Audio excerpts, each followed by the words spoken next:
हो रहा था हुजूर के गुलामों को देखकर, इमाम अहमद रजा के गुलामों को देखकर।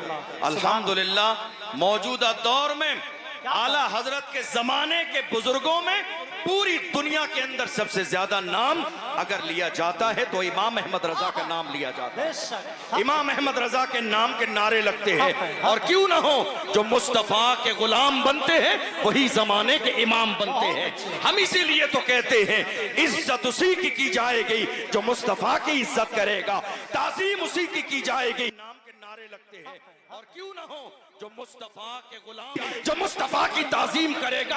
जामिया नूरिया रज़विया के अंदर गुलामान इमाम अहमद रजा आज दुनिया के सामने फख्र के साथ ऐलान कर रहे हैं, इज्जत उसी की जाएगी जो मुस्तफा की इज्जत करेगा। और डॉक्टर इकबाल के अंदाज में ऐलान कर रहे हैं कि मोहम्मद से वफा तूने तो हम तेरे हैं, ये जहां चीज है क्या लाहो कलम तेरे। नारे तकबीर, नारे रिसालत, उर्से रज़वी, जश्न दस्तारे फसीलत व इफ्तार जिंदाबाद। आज हिंदुस्तान की सरजमीन पर हालात हमारी निगाहों के सामने हैं। आपने शुरू से लेकर अब तक जो तकरीर सुनी, मेरी तकरीर का अंदाज थोड़ा सा मुख्तलिफ होगा।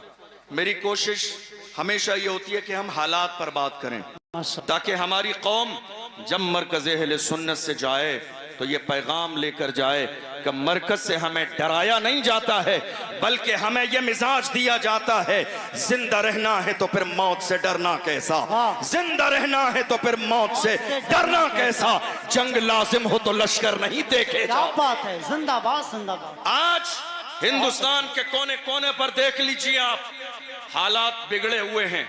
जिधर देख लीजिए हुजूर की शान में गुस्ताखी, जिधर देख लीजिए मस्जिदों को तोड़ने की प्लानिंग, जिधर देख लीजिए मस्जिदों पर बिल्डोजर चल रहे हैं, जिधर देख लीजिए मदरसों में ताले लगाए जा रहे हैं, जिधर देख लीजिए हमारे उलमा की जबानें बंद करने की कोशिश की जा रही है। और ये कोई नई बात नहीं है, हर जमाने में ऐसा हुआ है। सलमान साहब कई महीने जेल में रहे, और अभी हमारे एक आलिम हजरत मौलाना कमर गनी उस्मानी साहब जेल की सलाखों के पीछे हैं।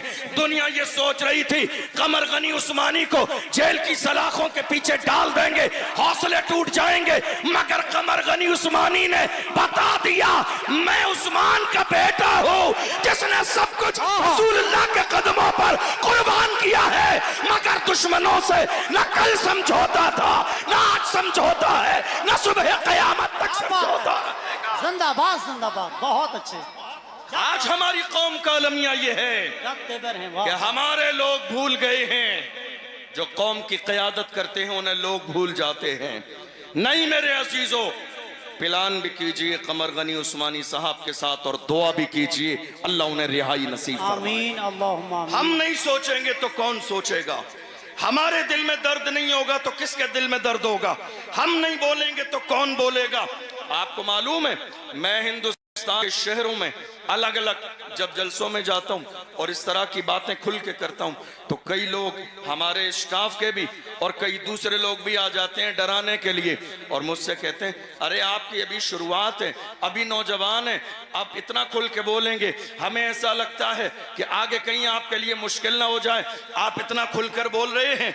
आखिर आपके पीछे कोई बहुत मजबूत बैकग्राउंड है जिसकी बुनियाद पर आप दबते नहीं हैं, खुल के बोलते हैं। मैं ऐसे लोगों को बड़े प्यार से कहता हूं, अगर मेरे बैकग्राउंड की बात सुनना चाहते हो, तफसील बता दूंगा तो कलेजे दहल जाएंगे। आप मुझसे कह रहे हैं दबते नहीं है, अरे सुनो, क्या दबे जिस पे हिमायत हो, पंजा तेरा शेर को खतरे में लाता नहीं कुत्ता तेरा। नारे तकबीर, इश्क मोहब्बत, इश्क मोहब्बत। जामिया रज़विया बाकरगंज बरेली शरीफ।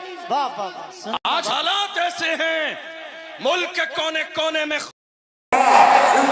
सामने से कर नहीं होंगे, किराएदार है, जाती मकान थोड़ी है, सभी का खून है, शामिल जहां की मिट्टी में किसी के बाप का हिंदुस्तान थोड़ी है, सभी का खून है, शामिल जहां की मिट्टी में किसी के बाप का हिंदुस्तान थोड़ी है।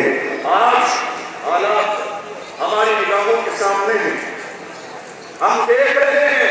नारे तकबीर, नारे रिसालत मसलक आला हज़रत शहजादे सरकार मौलाए कायनात खतीब आज़म हिंदुस्तान